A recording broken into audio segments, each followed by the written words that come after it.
Hey everyone, this is John Karp. And this is Rudy Malumbo. And starting January 28th, we'll be starting a new podcast called Cogito, C-O-G-I-T-O. As soon as the 48 Laws of Power podcast ends, we'll be starting this new podcast that will explore some new intellectual topics as well as humorous ones. And we hope to have a loose and fun time with it. So tune in on January 28th for Cogito. And until then, enjoy the show.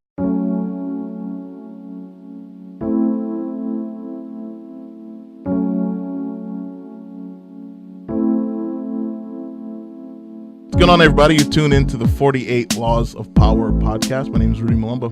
And I'm John Karp. Let's get right into this book. This episode, we're going to do Laws 45 and 46.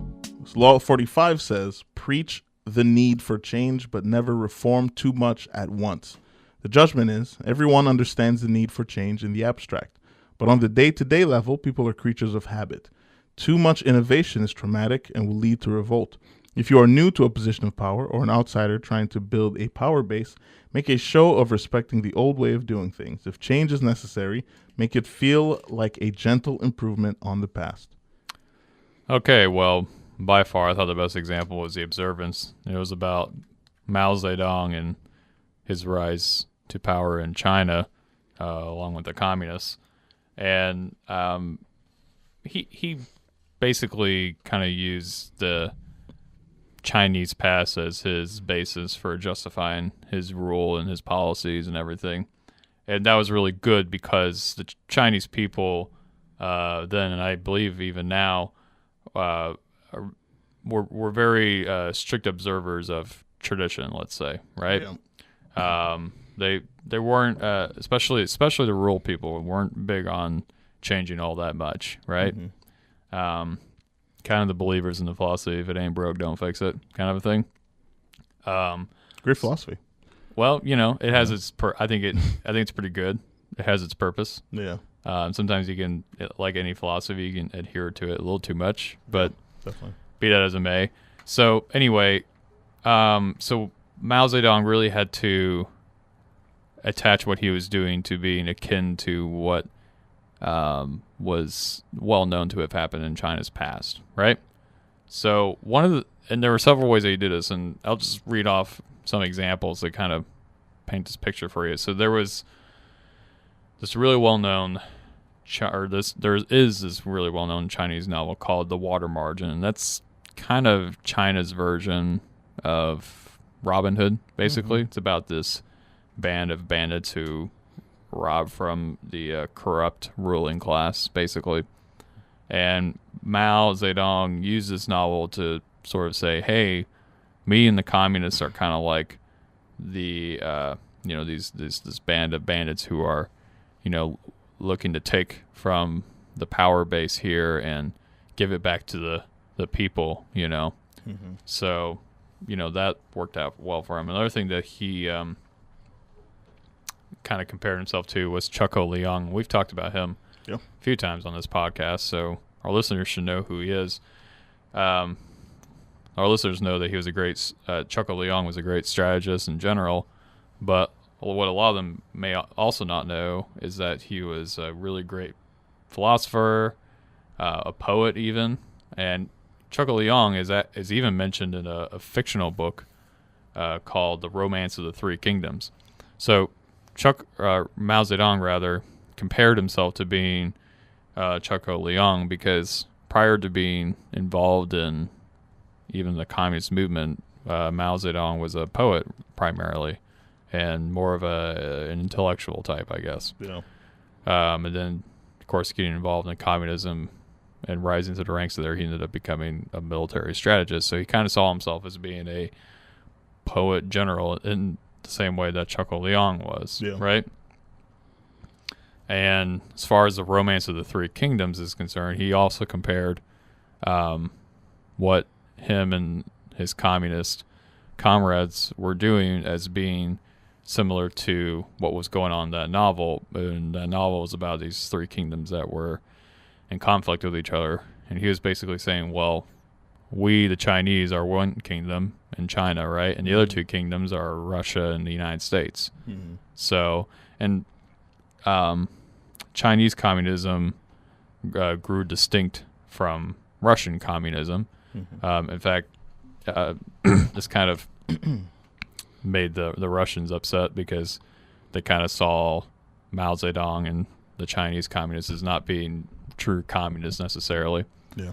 But Mao Zedong made it clear that the communism in China had to be different than the communism in Russia in order for it to be accepted by the masses, because like I said earlier, the masses were strict adherents of tradition. So he had to present communism in a way that was reminiscent of the past for it to be accepted by the masses. Yeah, definitely. And then one other thing that I kind of would point out here that I thought was interesting. We talked about the Emperor Qin. If you remember, he was the emperor that banned Confucianism in the kingdom, and that was not well received. Yeah. And so he had a really short reign. So up until Mao Zedong came into power, the memory of Emperor Qin was of a short-lived tyrant, basically. Like, across the board, the Chinese really didn't regard him well. But what Mao Zedong did was he basically rewrote history in a way and portrayed Emperor Qin as being a ruthless leader, sure, but he was the guy that brought all of China together. As a matter of fact, that's where we get the name China from Qin, right? And he did this in a brutal fashion, and he was big on getting rid of Confucianism, but like Mao Zedong was trying to move the country forward, as was Emperor Qin. And also too, Mao Zedong united all of China because the communists took over all of China, except for the island of Taiwan, but be that as it may. And he kind of used the ruthlessness of Emperor Qin to justify his own ruthlessness, because, of course, carrying out his policies came with it a degree of violence and whatnot. So he was kind of saying, like, in order for us to unite and go forward, we have to, engage in this ruthless behavior in order to, unify as a country properly. Yeah. So that's just a few of the examples. And there's several others that Robert Greene lists. And I think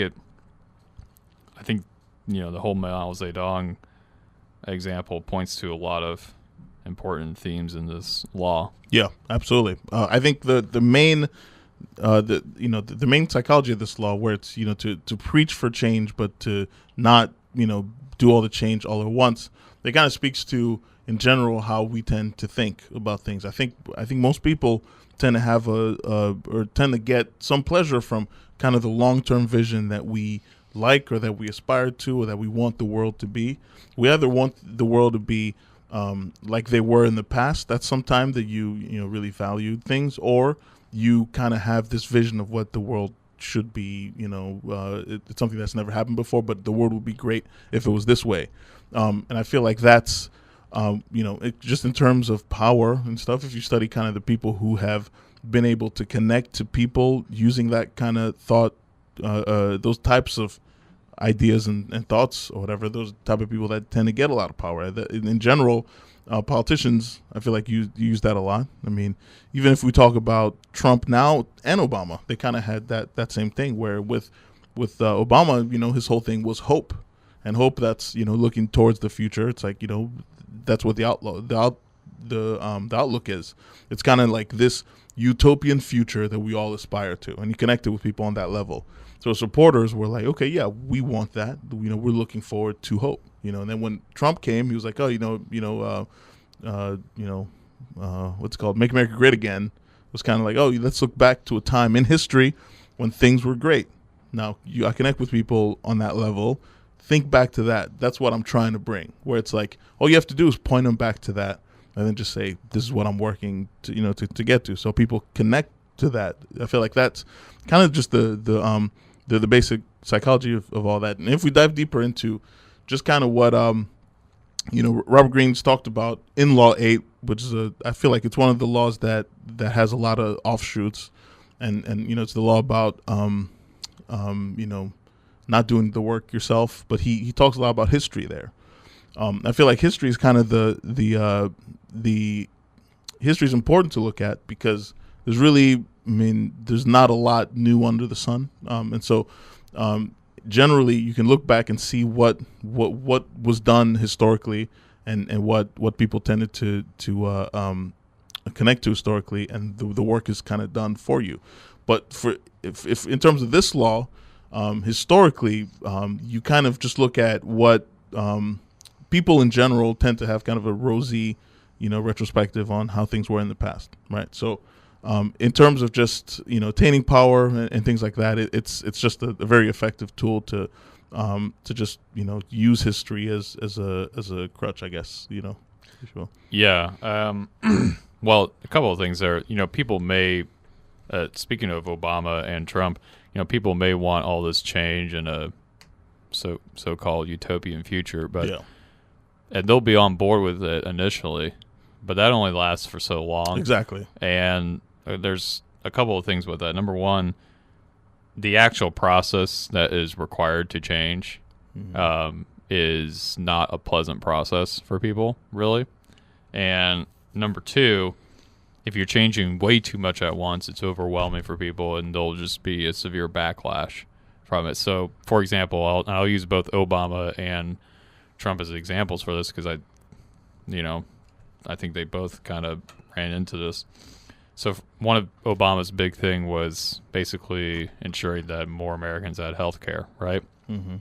So that's what the whole Affordable Care Act thing, or the Obamacare, if you will, was all about. But the thing was, there was a couple of things. Number one, I think he wanted to change way too much with health care, and that was not accepted by, well, certainly not by a lot of congressmen and definitely your pharmaceutical companies, but by a lot of American people as well, because, a lot of American people don't really like the idea of having like a government healthcare system for a variety of reasons. So what Obama wanted to accomplish in that realm of healthcare, he only got like a fraction of what he wanted, and even that was under threat once he left office. Mm-hmm. But so he couldn't push for the full reform that he was going after, but he got a portion of what he wanted, which realistically is about how it would have worked out anyway. Yeah. Because, like I said, people are not so keen on having everything change at once. It's got to be more incremental, right? Yeah. Over time. And the same thing with Trump. One of his big campaign promises was to build a wall, right, on the southern part of the U.S. border with Mexico. Well, we'll see how that plays out because we're kind of in the middle of a shutdown right now that's basically about this wall. Yeah. And already he's kind of, been malleable as to what this wall would be like. Initially, it was going to be this big concrete wall.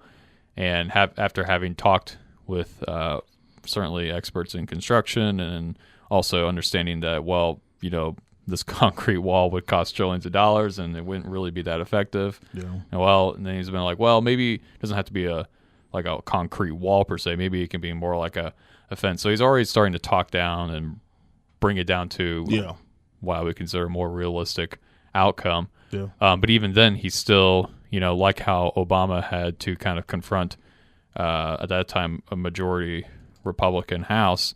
Now with the Democrats coming in, Trump is going to have to contend with that, and that's kind of been the crux of this government shutdown. So it'll be interesting to see what will become of this wall thing, and if it does end up becoming a reality, how I think the what he wanted it to be initially is not what it's going to end up being. It's going to end up being a much more stripped down version of that. Yeah, absolutely. Which again makes sense because if you try to throw all your resources at just building this giant wall, well, that's way too much. It's a lot of money to build a giant wall, and you're gonna have to cut back on a lot of stuff, and that's too big of a change that even the American people would be tolerant of, and even the ones who are in support of this wall idea wouldn't be so tolerant to see this and that be cut in order to have this big wall constructed. So there's an example there of how change isn't necessarily welcomed, even if it is seen to be needed by its supporters. Absolutely. And I kind of feel like the main aim of this law too is really just getting, like, I know in previous laws, we've talked about kind of some factors that people tend to connect to, and I feel like in the search of power, it's all about kind of doing what you can to kind of get that to kind of get the pleasure out of people. That's right. And then people tend to get the most pleasure out of, thinking to like a utopian society, or the way things should be. And also, if you are talking about change, to not, people tend to be content wherever they are, even though they do want change and stuff. It's always kind of a battle about, stepping out and doing certain things to change that. So you tend to kind of be comfortable in whatever situation you are, even if it's not something that you love or whatever. So whenever now you kind of put that on people to, okay, then let's change, people don't get as much comfort from someone doing that as someone who would just say, hey, things should be better, shouldn't it? And then people go, yeah, of course it should. I kind of feel like that's kind of the crux of what this law is.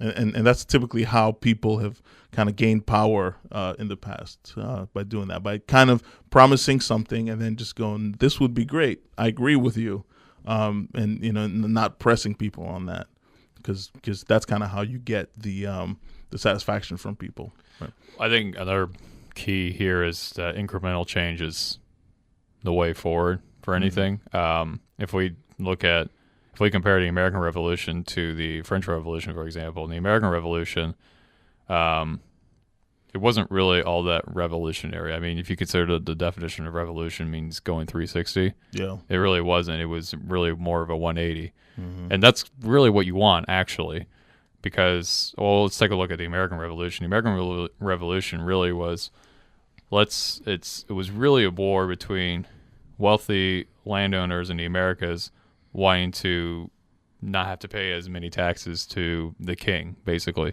So it was really just like a war of the wealthy landowners in the U.S. against the king. And initially, truthfully speaking, the initial part of the beginning of the American Revolution, there was some excitement about, like, ooh, we get to be our own country if we win, right?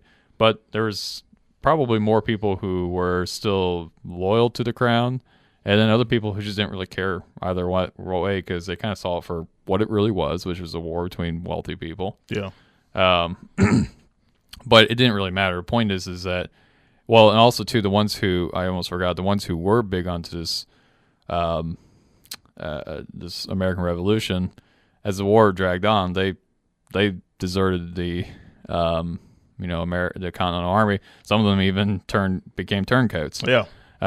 So that's, again, as the more it wears on, revolution kind of isn't as keen on people the longer it takes for it to occur. Absolutely. But the American Revolution ended up being successful, right?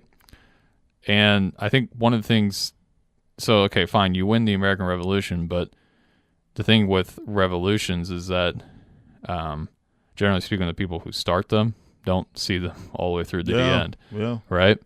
So, like, okay, now you've won this war against what was at the time the most powerful country in the world. Now what? How much is going to change now? Well, not a whole lot really did change initially. I mean, they went through, there was a period of, kind of confusion with the Articles of Confederation, but after the Constitution came about, really the land was still, or the power rather, was still concentrated in, once again, wealthy landowners. Mm-hmm.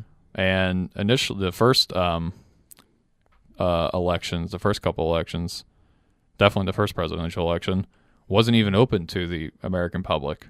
Yeah. So, like, when we go and vote for our president, that wasn't even an option the first presidential election. Yeah.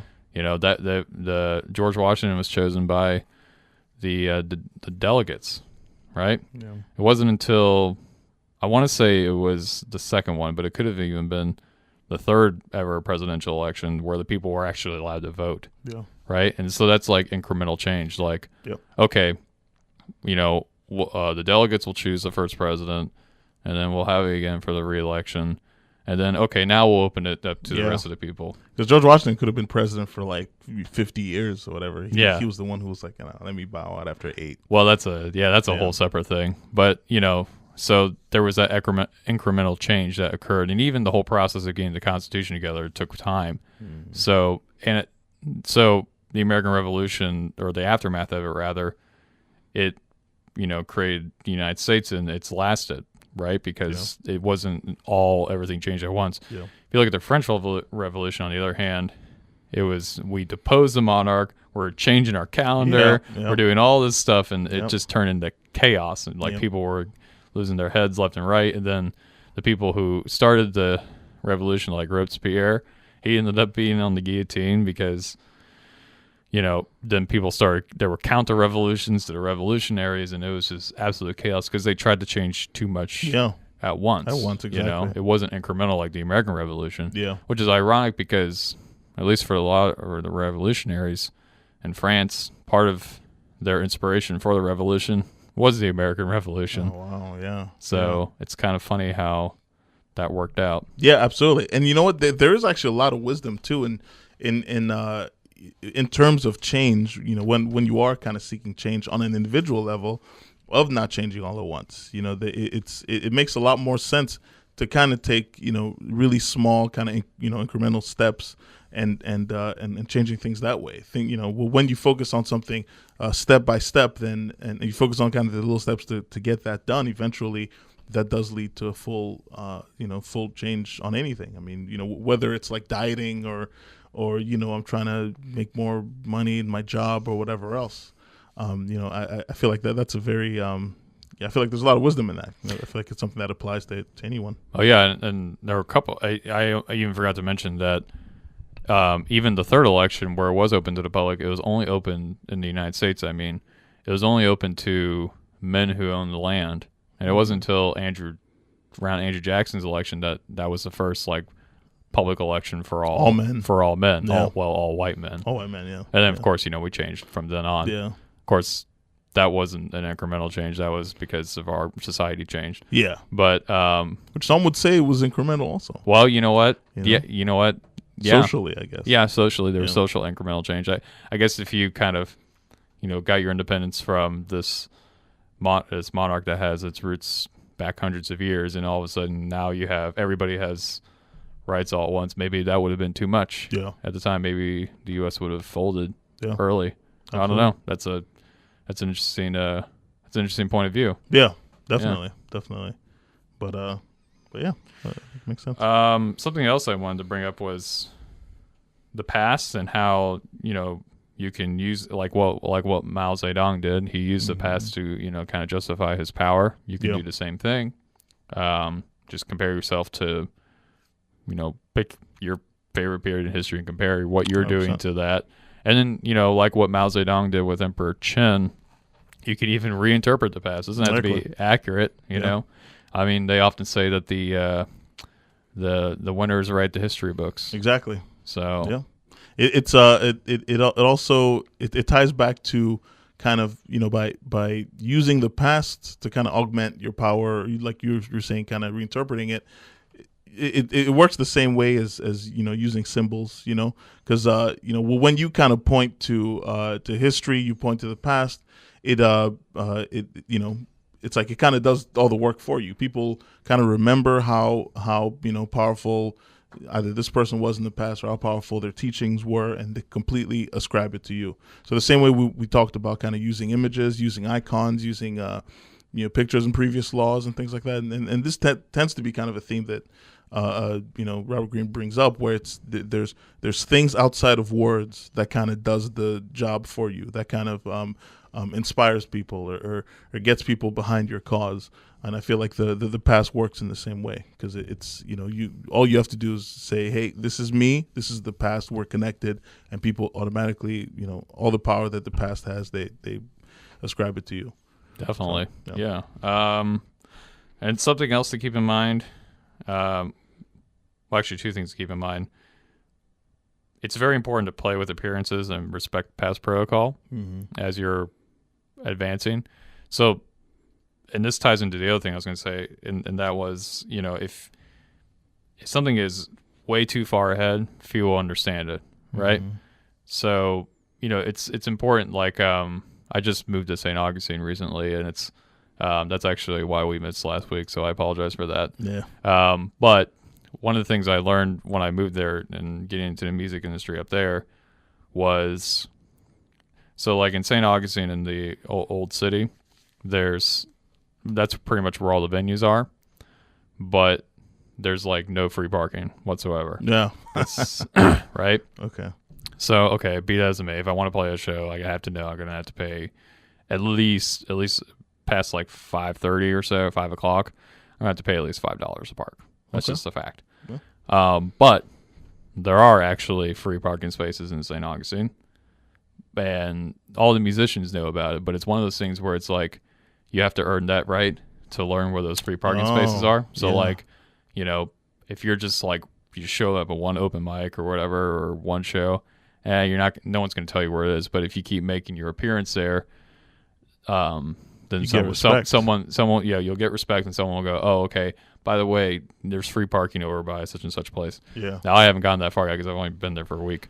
But point is that I could when I was told that by this gentleman at the bar I was playing at, I could have just been easily like, why can't you just tell me now? Yeah. But like, right? But fact of the matter is that's how that music scene has operated for at least since Gamble Rogers, who is a well-known Florida artist. Yeah. It's at least since he's been on the scene, and that's the tradition there. Like, no, you don't get that right. You have to earn it. And so. Yeah. We respect that protocol. Yeah. The precedent's already been set, and that's how everyone else did it. So why, who are you who came from wherever to, say, well, I deserve it just because I came here, Exactly. So you're respecting that, and that endears you to people. They're not going to go, you know what, this guy is a real pain in the ass. Yeah. Don't book him. Yeah. So that, helps further your career. Exactly. You have to be part of the community anyways. You exactly. And that's not just for musicians. If you're going to have a successful business, you have to be part of the community. Absolutely. Because otherwise that's how you get business. Exactly. So if you're shunning the community, they're going to shun you. Yeah. And so, but that also ties into like what I was saying. If something you're doing is like way out there and few people are going to understand it, well, you're not going to get much support for it, right? I don't think, well, speaking of music, we may as well just continue on that tangent. I really don't think the music of, let's say, Pink Floyd, which at least definitely at its time was like really out there. Yeah. I don't think it would have been nearly as well accepted in the 1920s. Oh, absolutely not. Yeah, absolutely not. They would have had to temper it back, and then progressively move forward. Because can you imagine if that would be crazy. Can you imagine if like the Piper of the Gates of Dawn came out in 1920 and we're like, what's going on here? Would have any clue what's going on. It's like music had to obviously evolve from when the Beatles kind of started being a little bit more inventive with their stuff, and then over time that birthed like a Pink Floyd later. Well, even when the Beatles are a perfect example, because if you look at their early stuff, it's pretty tame. It's really tame. It seems like they were just doing standards. Songs that had been done before, and they were, but there was something different about it too. Mm-hmm. So, but it wasn't. They didn't start off with Sgt. Pepper's off the bat. Oh no, because everyone would be like, okay, this is just too weird, right? But they started off like the way they performed was different than what everybody else is doing. They had a strong backbeat basically, and that was different. People were like, "Ooh, this is nice. This is a nice update." But it was like, "Oh, but they're playing. I've heard this song before." Yeah. Or that's this original song that they wrote is really great. It sounds like something I've heard before. There was some continuity, and then they were able to, in a really short amount of period of time, grow from that into Sgt. Pepper's. Yeah. Which, and by that point, people were ready for it. Yeah. So it's not 100%. To say that like you can't go to those outer limits necessarily, but it's smart to to play with what people are already familiar with, and then kind of coax them over to your more ambitious. The same plans. way someone would, the same way someone would react in 1997 if you showed them this iPhone 10 or whatever. Right. They'd be like, what? You know what I mean? It's a far jump from what they're used to. I mean, a good example of this is I was watching a commercial a while back that like AT&T did back in like the early 90s, where they were saying they were trying to tell people that they're working on really cutting edge stuff for the future, and so they're saying in the future we're gonna have video calling where you can call someone through video and stuff, and the way they saw it, because again that technology hadn't progressed up to that point then. The way they saw it, someone walked into a phone booth, called like their child, and then there was a TV in the phone booth, like a clunky TV but then like you can interact back and forth. But that's how they saw things, Yeah. So it's like that's a good example of how people, just that was their reality. That's how they saw things. Without that incremental change of what we've seen over the years, someone with that mentality wouldn't even be able to comprehend some of the things we have now. Oh yeah. So yeah, I must admit, I never thought phone booths would go out. Yeah. When I was growing up. Yeah, because it really served the function back then. I mean, no one had phones, so if you were out walking across the street and you saw a phone booth, you're like, oh great, I can make a call or whatever. I mean, now it's really easy to just you go somewhere, you call up this person and say, hey, I'm here. Yeah, but definitely. back then we didn't have that luxury, so you had to you relied on it a lot. There's a lot of values in phone booths. Yeah. So I'm the same way. All right. Reversal time? Yeah, let's do this thing. The reversal, Green starts it off with kind of just some warnings about kind of alluding to history. The first warning is just to kind of be aware of histories that have been really negative or painful for people.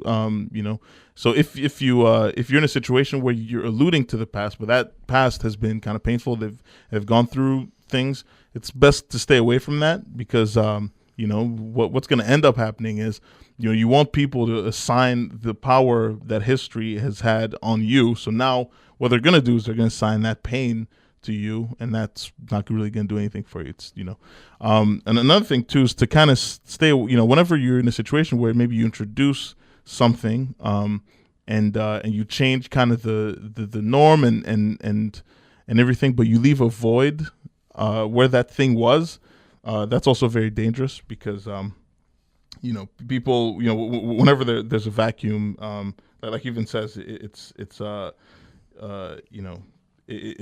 whenever there's an empty space there, then it tends to kind of work against you. Also, what you can do is if you kind of take some sort of norm that people have had, and you take that away from them, then you can actually bring something else in there.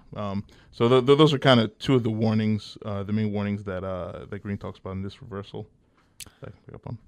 All right, Yep. Sounds great. Let's move right along to law number 46. Law 46 is never appear too perfect. The judgment is appearing better than others is always dangerous, but most dangerous of all is to appear to have no faults or weaknesses. Envy creates silent enemies. It is smart to occasionally display defects and admit to harmless vices in order to deflect envy and appear more human and approachable. Only gods and the dead can seem perfect with immunity. With impunity. Yeah. Well, immunity. It's all right. It would be great. It's Rudy's word of the day. Yeah, like all these like judgments that I do in the beginning of each law. If I go back and cut up each time, I screwed up. I think that'll probably take like 2 hours. It'll be the longest show we ever do. Well, we won't do that. We only got one more episode after this anyway. So, so the observance of this law I thought was like spot on, and it was about, it was really about the city of Florence. Mm-hmm. Back in the day, Florence used to be an independent republic, and their system of government was interesting. Like they would have instead of having like a single person be the leader of the city, mm-hmm. they had multiple people, and their terms only lasted 6 months. at a time. So there was not this, and then they couldn't. I don't think they could run again after that. So there wasn't like this continual like, oh, I'll do this to maintain my power kind of a thing. So there was a constant sea change, basically. Okay. Yeah. Something maybe we should adopt, but be that as it may. So anyway, so bearing that in mind, you would think, well, how could anybody, how could any one person have amassed a lot of power? Well, turns out money talks, and that was true even back then in Florence. And the Albizzi family had been using their money and influence to gather more control over the government, but they saw a threat in this wealthy merchant, well, actually banker family in the Medicis, and they're the patriarch of that family being Cosimio, who up until Cosimio really were just kind of like insignificant merchants, but Cosimio got into banking and made a lot of money for the Medici family. And so the Albizzis saw the Medicis as being a potential competitor, and they basically wanted to cut the head off the snake before it got too big. Yeah. So their idea was, so they basically came up with these trumped up charges that Cosimio was plotting to overthrow the Florentine Republic, which weren't true at all. But sure enough, the leaders of the Florentine Republic heard the plea, and actually a lot of the Albizzis wanted to have Cosimio executed, but the government decided, nah, we'll just banish him. Yeah. So the Albizzis agreed to that. In fact, I think a majority of them were wanting that anyway. But in any case, Cosimio was removed from the scene, and he lived in exile. But even in exile, he was still influencing the people back in the city. Yeah. Because he had a lot of wealth, right? And that ended up working for him to his advantage, because within a year, the Albizzis' true ambitions became apparent to the people of Florence, and there was actually a full-out civil war. Yeah. The Albizzis were removed from power, and Cosimio, remember, he was still maintaining his contacts and influence. He just strolled back into the city when the Albizzis left, and the city welcomed him with open arms. Mm-hmm. So at this point now, though, Cosimio was in a, kind of a strange position, because he couldn't like overtly exert power, right? Because then, well, he would suffer the fate of the Albizzis, of course. Yeah. At the same time, he couldn't allow that empty space to be filled in by somebody else who had ambitions like the Albizzi family, because, again, the cycle would repeat itself. Mm-hmm. So what he did instead was he used his money to buy basically positions in the seat of government and allies, right? Yeah. And would basically bankrupt those who were in government who were opposed to him or some policies he would have liked to have seen be put forth. Mm-hmm. And so, but he did this all behind the scenes. And meanwhile, up front, he displayed himself as being a very modest person. He wore very modest clothing. He only had one servant with him at a time, which to me is like, yeah. You hear that today, you're like, oh, you mean only one servant? But I guess back then that was a big deal. Yeah. He bowed to magistrates and even the elderly, regardless of class. Yeah. And the palace that he lived in, which is actually just outside of Florence, but in any case, the palace he lived in, he was designed by a local Florentine architect of humble origins, and the outside of it was, pretty normal looking. It wasn't anything extraordinary. Yeah. But the inside of the palace was very extravagant. So that's kind of like that. His palace is kind of like a metaphor for how he approached everything, right? Yeah. Keep a modest, exterior, but be brilliant on the inside, Absolutely. right? Yeah. And, unsurprisingly, Cosimio was beloved by the people in Florence. And in fact, on his deathbed, the people of Florence wanted to build a very ornate tomb for him, and he politely declined that. Yeah.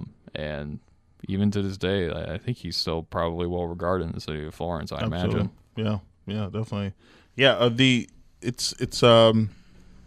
I think in general, one thing that Green has definitely done a lot in previous laws is talk about how the kind of highlight people's fragility, or how fragile their I guess their egos are and things like that. So I think a lot of these kind of laws that highlight how you deal with other people is assuming that whoever you're dealing with has really intense kind of like a fragile ego kind of thing, right?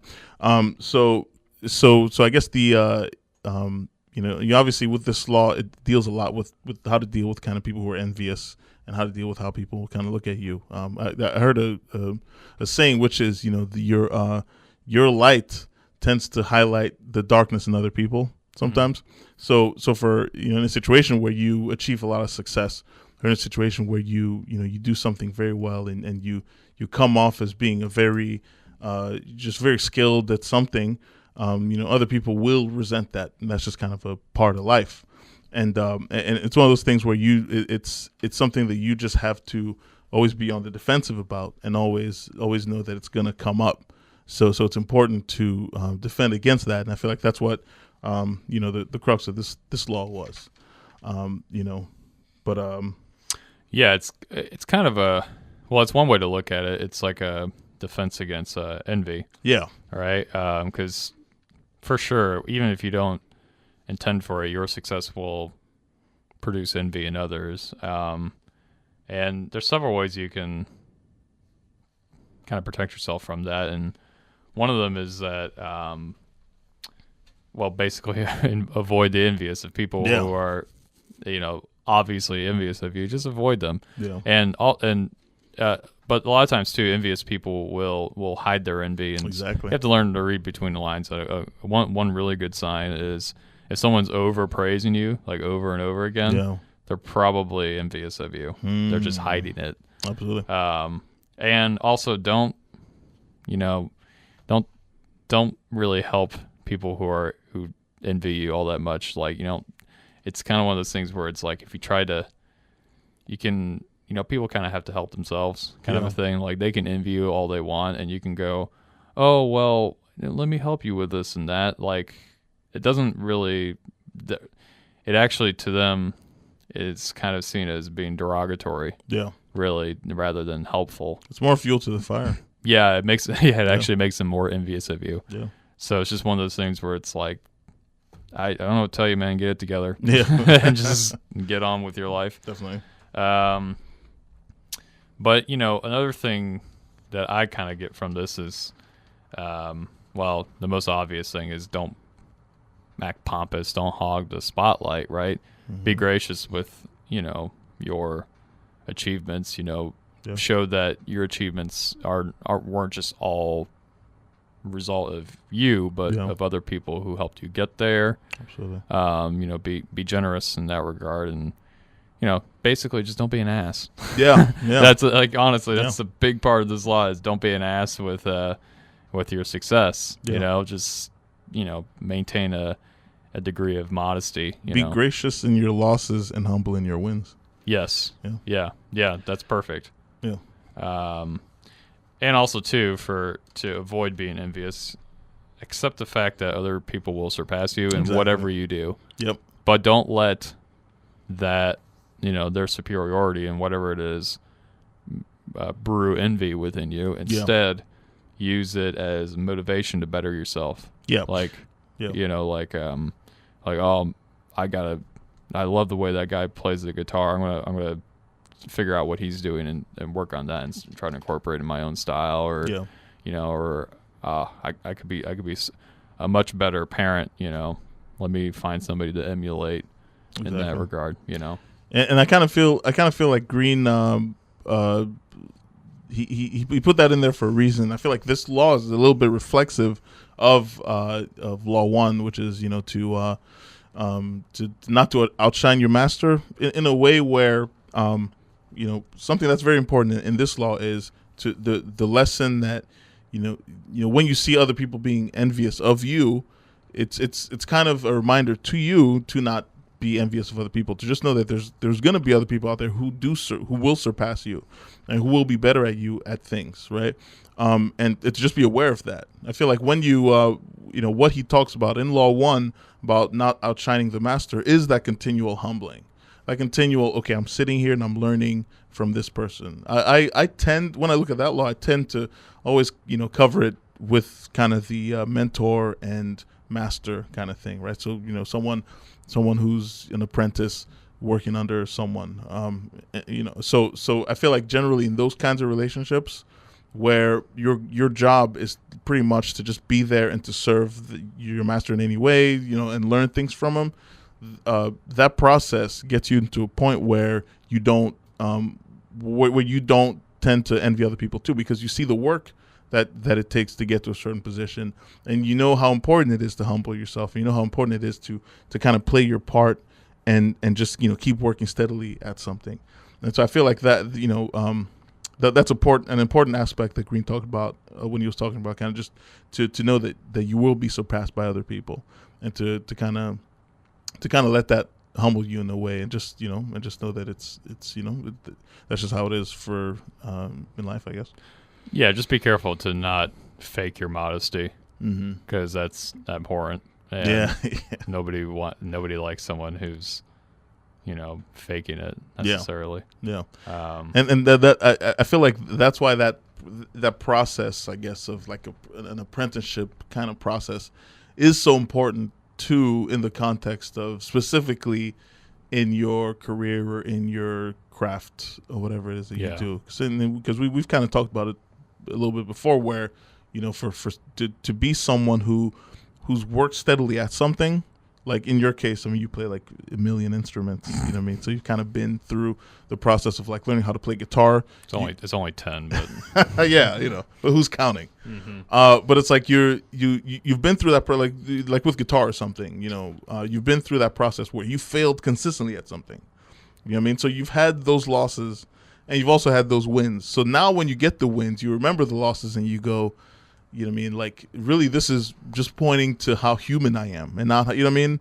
Like he says in the beginning, how being perfect, it's like the gods and all that, the dead, that's who get it. Like, I'm human, and I've, I'm playing this riff great right now. Do you know how long it took? Like, it took like maybe 2 years to master it. Yeah. And that just shows me how human I am and how not perfect I am. So. And that all constantly reminds you of that. So that's kind of why I feel like Law 1 is really reflexive with parts of this law, especially, just reminding yourself that there's always going to be someone that surpasses you. There's always going to be someone that's better than you. Yeah. I feel like that's kind of the antidote of really a lot of envy. Yeah, absolutely. So yeah. And like what you were saying, I think I touched on it a little bit, don't forget the people that helped you achieve your success. Don't alienate them, because, well, you're always going to need a support system, Absolutely. And if you alienate them, well, there goes your support system. Yeah. Another thing too is if you can disguise your power as being a kind of self-sacrifice rather than like a bringer of endless joy, people will elevate you to positions of power a lot quicker. I kind of have experience with this a little bit. When I was in college, I used to do improv comedy in college, and our club had like a president that would set up all the dates and everything. And he, graduated, and I still had like 1 year left, and I was unanimously elected to be the president, even though, and this is to be perfectly honest with you, I truthfully did not want to be the president, but I was chosen to be president anyway. It was kind of one of those things. Yeah. So, and everybody was fine with it. Yeah. Because it's like there was no infighting or whatever, because it was pretty clear that even I really didn't want to do it, but it was, somebody had to do it. Yeah. Right? And another thing, too, is people don't protest the people that they give power to. You know what I mean? Yeah. I'm not the only one who's experienced that. I know George Washington certainly did. Yeah. Everyone loved that guy. Yeah. I mean, that's why he was elected twice. They would have kept on electing the guy. Yeah. But he said no. So he had to say no more. Yeah, he said no more. I'm done with this. Yeah, absolutely. You know? Absolutely. Yeah. It's a very curious thing, and another thing on here that I that I thought was kind of interesting is Green kind of always mentions that one of the things he included in that list to just be aware of is to expect people who are working against you to continuously kind of put things in your path and continuously kind of be kind of in your way and just stop you at every turn. He said it's important to assume that even if they're not showing it outright. And that's something I'm going to talk about a little bit more in the reversal also, but it's important to be very careful when you're dealing with people. One thing Green always talks about in his book in this book specifically is about it's really all about appearances, right? So the things that you show to people outright is what they see. It's very important to kind of to mask, if you know that these people might be feeling envious about it and everything like that. Try not to show that out. Kind of hide behind a certain mask. The same way he talks about law 3 and law 4 about not really saying much and kind of concealing your intentions, but really do a lot more watching. Kind of watch the people who are supposedly close to you and the people who you expect might kind of be the people who are envious and like you were saying before about the kind of people that would overly we talk about you with a lot of like hyperbole and all this stuff, and to try to kind of watch out for those things, but at the same time also wearing a mask, not really not making it obvious to them that this person's on to us, and just to kind of hide behind that. So yeah, I mean, with the two examples I gave, which was myself and George Washington, which will be the last time I ever compare myself to George Washington. In both of our cases, we really didn't want the power that was given to us, but there are people out there who obviously do. Yeah. So if you can kind of, at least on the outside, appear like me or George Washington, that would go in the long run for you, because if it looks like more of a chore rather than something that you're aggressively going after, then people will go, oh, this guy's doing it for the right reasons. He's not just doing it for power, for themselves, rather. Ego. Yeah. And, and again, like I said, people don't protest power that they give to someone. Yeah. Right? Absolutely. Yeah. Yeah, definitely. I can't think of anything else to say. Can you? I think reversal time. Yeah, I think let's go right on to the reversal. The reversal for this law kind of touches on the last part I was talking about there, where it's it's very important to be careful with people who you perceive might be envious of you. So it's all about really not being found out, and the best way to do that is to in a way kind of hiding behind a mask or whatever before kind of the enviousness and their enviousness and all that is been shown to be true, and everything after it has, like you were saying here, it's more or less good to be kind of belligerent about that and to show disdain to all the people who do kind of show you envy, and to be very upfront about it. And that's more or less what I got from the reversal. From reversal. Yep. Yeah. Okay. Cool. Sounds good. Well, for the 48 Laws of Power podcast, I've been Rudy Malumba.